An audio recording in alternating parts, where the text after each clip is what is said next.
ಇಂಡಿಜಿನ್ ಲ್ಯಾಬ್ಸ್ನ ಸಂಸ್ಥಾಪಕ ಮತ್ತು ಆಪ್ನಾಮಿಕ್ ಸಿಸ್ಟಮ್ಸ್ನ ಅಧ್ಯಕ್ಷ ಪದ್ಮನಾಭನ್ ದೇಸಿಕಾಚಾರಿ ಅವರು ಯನಪೋಯ ವೈದ್ಯಕೀಯ ಕಾಲೇಜಿನ ಭಾಗವಾದ ಜುಲೇಖಾ ಯನಪೋಯ ಇನ್ಸ್ಟಿಟ್ಯೂಟ್ ಆಫ್ ಆಂಕಾಲಜಿಗೆ ಅತ್ಯಾಧುನಿಕ ಪೋರ್ಟೇಬಲ್ ಅಲ್ಟ್ರಾಸೌಂಡ್ ಯಂತ್ರವನ್ನು ಕೊಡುಗೆಯಾಗಿ ನೀಡಿದ್ದಾರೆ.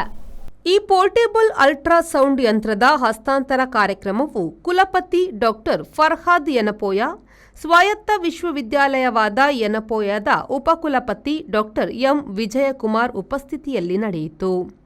ಈ ವೇಳೆ ಇಂಡಿಜಿನ್ ಲ್ಯಾಬ್ಸ್ನ ಉಪಾಧ್ಯಕ್ಷೆ ಪ್ರೀತಿ ಸಿಂಗ್, ಯನಪೋಯ ವೈದ್ಯಕೀಯ ಕಾಲೇಜು ಆಸ್ಪತ್ರೆಯ ವೈದ್ಯಕೀಯ ಅಧೀಕ್ಷಕ ಡಾಕ್ಟರ್ ಹಬೀಬ್ ರಹಮಾನ್ ಎಎ, ಯನಪೋಯ ಆಸ್ಪತ್ರೆಯಲ್ಲಿ ಅರೆಕಾಲಿಕ ಕ್ಷಕಿರಣ ತಜ್ಞರಾಗಿರುವ ವಿ ಸತೀಶ್ ಹಾಗೂ ಇನ್ನಿತರ ಗಣ್ಯ ಅತಿಥಿಗಳು ಭಾಗವಹಿಸಿದ್ರು. ಈ ಕಾರ್ಯಕ್ರಮವನ್ನು ಉದ್ದೇಶಿಸಿ ಮಾತನಾಡಿದ ಯನಪೋಯ ಸ್ವಾಯತ್ತ ವಿಶ್ವವಿದ್ಯಾಲಯದ ಕುಲಪತಿ ಫರ್ಹಾದ್ ಯನಪೋಯ ಅವರು, ಪದ್ಮನಾಭ ದೇಸಿಕಾಚಾರಿ ಅವರ ಕೊಡುಗೆಗೆ ನಾವು ಧನ್ಯವಾದ ಸಲ್ಲಿಸಲು ಬಯಸುತ್ತೇವೆ.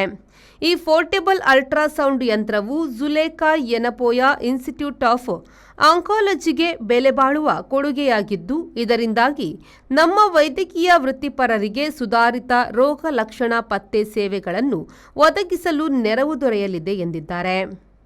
Bureau report, V4 news, Mangaluru.